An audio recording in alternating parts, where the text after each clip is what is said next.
Russell Galanti is the Junior Extension Agent for Ornamental Crops and Landscape Industries on Hawaii Island and Oahu. He has worked in the green industry for 18 years in various locations on the mainland. Russell works with the cut flower, nursery crop, turf grass, and landscaping industries by conducting research and educational workshops. He is currently working on projects related to pests and diseases, new temperate cut flower trials, lowland protea variety releases, and new tree variety releases, as well as new marketing opportunities for nursery growers on the Big Island and Oahu. We are fortunate to have him present today despite his busy schedule. Russell, thank you for taking time to deliver your presentation entitled Cultivating a Career in Horticulture. Russell? Thank you, Glenn. Hello, everybody, and good afternoon, and happy after lunch. I hope everybody is awake. I know we had a tasty lunch. Glenn, I just want to say thank you. You're a great moderator, and I appreciate your comments. I am never busy enough to make time for HFNA and for talking to teachers and trying to promote students and young people's interest in horticulture. It's important to me. It's something that I had growing up, and I think it's something that is a fulfilling career and study area for anybody that participates in it. Okay, so I'm getting to talk about one of my favorite topics myself, but I promise I'm going to keep it interesting for others. What I wanted to do today was talk about my career trajectory, where horticulture has taken me, and how it's helped me have a fulfilling life. Essentially, I'm going to be the hype man for why horticulture is a good career. I'm specifically going to try to discuss some of the challenges that are actually very rewarding, some of the skill sets that you build, and some of the experiences that you get by having a career and a study trajectory in horticulture. So let's talk about where I am today. So currently I am an extension agent here at the University of Hawaii at Manoa. I have worked on Oahu as an extension agent, and now I currently work on Hawaii Island, on the Big Island, on the Hilo side. So I am working with mainly floriculture, nursery crop, and landscapers. When I was a kid, I knew what an extension agent was, but I actually thought the job was weird. I didn't really understand what they did. It actually seemed a little bit boring. And little did I know that as an adult, there are a lot of boring jobs. And it turns out extension and work in the agriculture research and education realm and foci is actually incredibly enjoyable compared to especially other jobs. But it requires a life's worth of experience building. It's not something that you necessarily want to jump into without having the previous experience. You can hear a lot from our presenters. Either they are third generation farmers, they're somebody that's been in the industry like David for 46 years, or Tessie, that's been in the industry also her whole life. I actually am losing out to Tessie because she had a picture of her as a baby, and I couldn't find that young of a picture of myself working with plants. So you win that one, Tessie. Okay, so extension and what my job currently is, I like to break it down into three easy foci: education, consultation, and research. So when I'm talking about education, you can see me on the left hand of the screen. That's generally educating industry members and the public in a large scale setting, either between 10 to 100 people, sometimes even more, especially cases like this over webinars now, especially in this environment of COVID, on science-based research that is applicable to either industry members or the public. We also have consultation, direct consultation, which I believe a lot of extension agents would say is their favorite part. It's certainly my favorite part because it gets me closest to the crop production as I can get as an extension agent. You can see the extension agent on Kauai Island, Dr. James Keach, and myself are with a grower on Kauai taking a look at his red ginger crop. We're observing it and assessing it for disease. And then of course, we've got research. The research side of extension is really enjoyable research because it involves a lot of outdoor work and it's applicable to directly help growers and industry members right away. So a lot of us have talked about having familial or ancestral ties to agriculture, but when it comes down to it, we all have ties to agriculture. Agriculture itself has wide geographical and temporal limits in recorded history. It's a 12,000 to almost older than 12,000 year tradition. What I'm showing here on this image is the most important thing to consider with this image is the chronological order. How long ago we started having agriculture, and an understanding that agriculture is in our genes. Now, the first recorded agriculture was domesticated crops for edible use, obviously. People weren't as interested in growing crops for ornamental use, and it took some time for floriculture and ornamental crop production to become important in human civilization. And from recorded history, we think that floriculture probably started about 2,000 years ago, when the first greenhouses were recorded and non-edible crops were recorded as being grown. Now, we also have a lot of ancestry in agriculture, and those ancestors are oftentimes more recent than we may think. So take me, for example.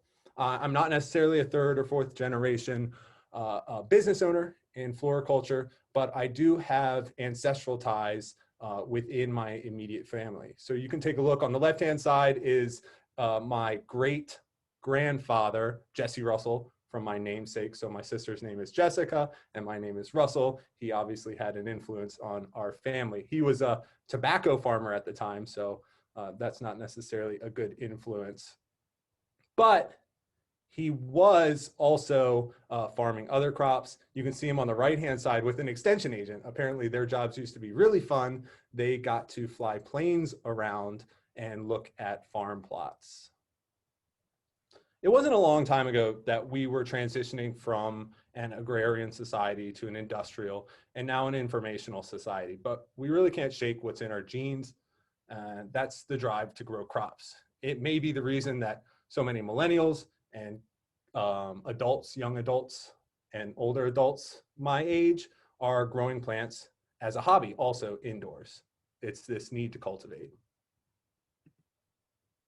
Even closer ancestrally is my grandmother, and she's also the person I credit to making me the horticulturist that I am.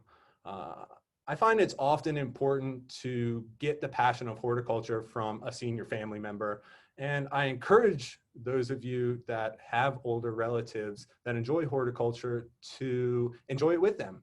The traditions and values of the lifestyle of a horticulturist are good to have, and I'm going to discuss those a little bit more. Now, this was the earliest picture I could find. I asked my mom for an earlier picture, but the one she gave me I wasn't confident in showing because I looked like a scrawny little kid, and this one I look a little bit cooler. I started participating in horticulture at a young age. My grandmother influenced me by working in her garden. She was a master gardener herself and worked at a botanical garden. What originally got me into it was bonsai. I like to grow and train bonsai trees. And I said, okay, I really think that ornamental horticulture is the way for me to go. In this picture, I'm 16 working at my first job that I started when I was 14 at a landscape nursery. Horticulture at this time in my life was a stabilizing force. It was more like therapy. My father had just passed away, and I was using horticulture as a method to stay out of trouble and define a hardworking mentality. which is definitely something that you need in this career.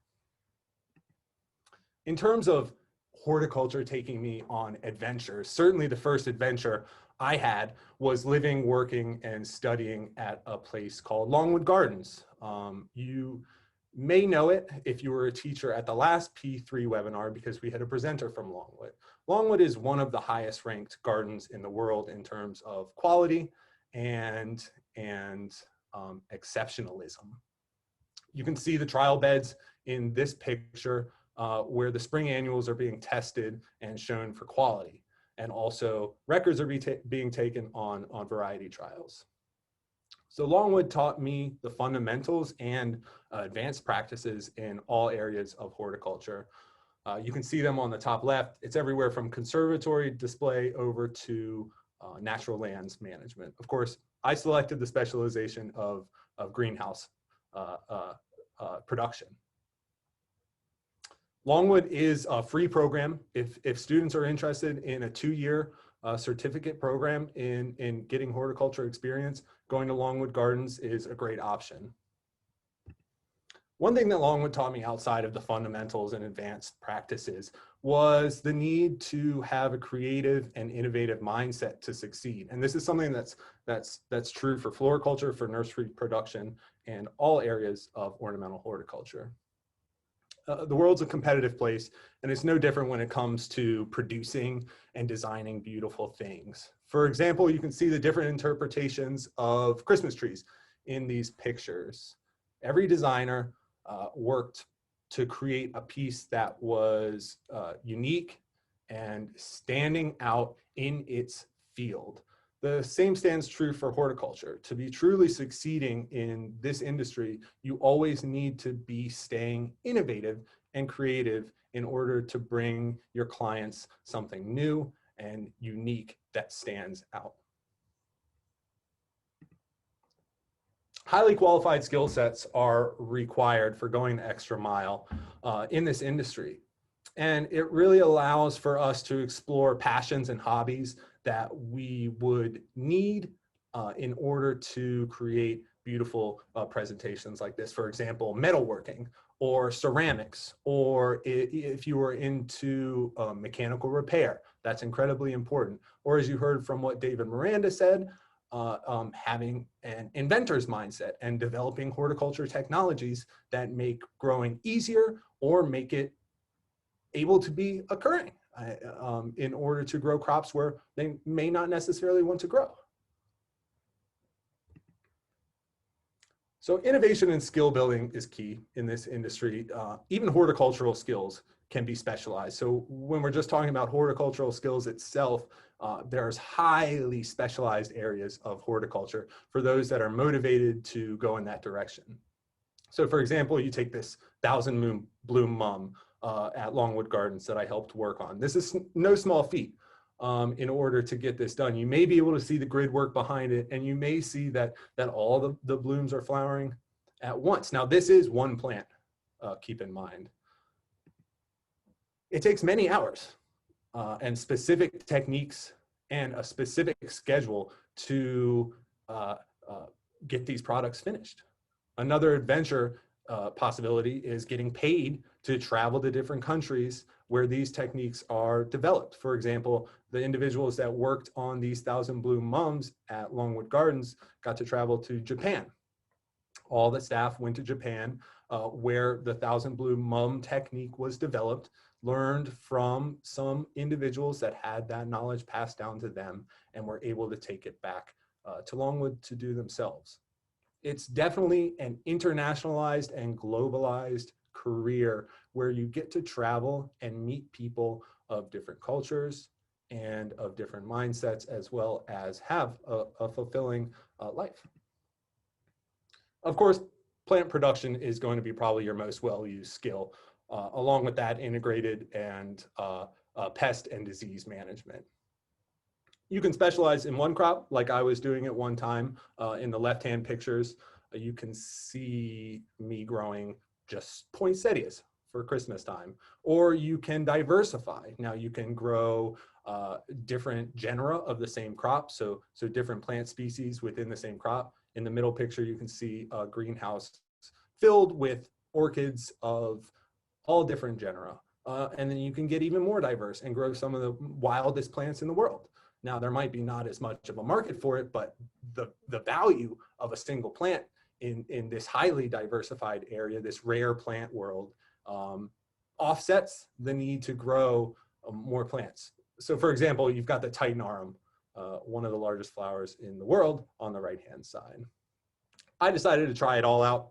So I've given plant production a shot in every one of these areas, all the way from your baseline bedding plants up to growing rare plants. Another adventure I was able to partake in that's a place that anybody should go if they're in the ornamental world is the ornamental plant mecca, in my mind, England. Now, England's truly a place where creative change in the horticulture industry is exemplified. If you know anything about English garden history, they originally loved stark and rigid landscapes filled with lawns and very well and specifically pruned hedges that made them look like they had control of nature with little or no frills. And hundreds of years later, they have developed incredibly vibrant landscapes over the backbone of these previous designs. And you can see that in some of this imagery here. On the left-hand side, you've got hedgerows that at one time were pruned to precision. And what I'm trying to say is it's good to get out in the world and see how others have dealt with changes in designs and influence changes in designs throughout the history of floriculture and ornamental horticulture. Being able to pull colors and textures together to create pleasing palettes is an English specialty. Of course, it's a specialty among other cultures as well, but I got to see it for the first time in my life in England. Their ability to use dried seed heads or pieces of flowers or leaves, like David Miranda was saying, finding new uses for parts of plants that were no longer useful was inspiring.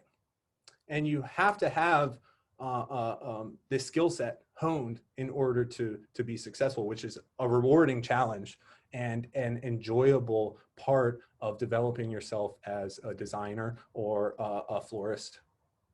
You can have complex and busy combinations like this perennial bed where dozens of plants are being used. You can have more simple combinations with a few colors and textures, and you can have up to the simplest with 1 or 2 plants. Now, I like arrangements or designs that include these simple, elegant, but pleasing palettes. I think you're highly skilled if you're able to take 1 or 2 plants and turn them into a design that's beautiful, which is exemplified in Ikebana. Or you could be a madman and say, I'm only going to design with 1 color. And these are from those that have years of honing their craft, and they decide, let's see what happens if I just use green to design with. Then you get amazing gardens like this one where only textures are used. Of course, I had to give floriculture a try. I took the easy way out. Instead of building my own business, I worked for a wealthy family that paid me to specifically grow their cut flowers and create floral arrangements for them. I'm showing a few examples of me trying to be a florist. You often see ornamental crops, including floriculture crops, being purchased by those with large bank accounts and wallets because they have the extra income to spend, which actually puts the industry in a really great place in terms of economic stability, because even in times of economic decline, there are those that are still spending on items like ornamental plants and cut flowers. Floristry is truly a place where you can take all the creative energy that you have and release it into a medium that allows for incredible diversity. I tried to show some diversity here in the different types of arrangements that I like to do. So for example, you see in that second to the right, that has kale leaves, opuntia, so prickly pear cactus flowers that are actually fruity, liriope, and a number of other plants in there, including zinnia, which is a temperate flower that I am trialing for growing here in Hawaii. As I was saying earlier, horticulture is a way to combine your career with your hobbies to make a more fulfilling life. For example, I originally wanted to be a ceramicist. Don't tell anybody that. I probably shouldn't be saying that in front of people that are watching me be an extension agent, but I really liked ceramics when I was younger. I did not go into that for a career because I didn't want to pay for art school without having some support. But I still get to use that passion in my life. I even have been paid to make ceramic art pieces for my job. If you're somebody that likes, I always harp on the mechanical repair. If you're somebody that likes working on cars or small engines, going into horticulture is great because you're going to be doing that all the time if you're working with machinery. And it's really rewarding to have a machine, take care of a machine, maintain it, have it break, and then fix it on your own. So now, of course, as I was saying, I'm at extension, and one part of my job is research. Now, this is the fun kind of research, the kind that gets you outside.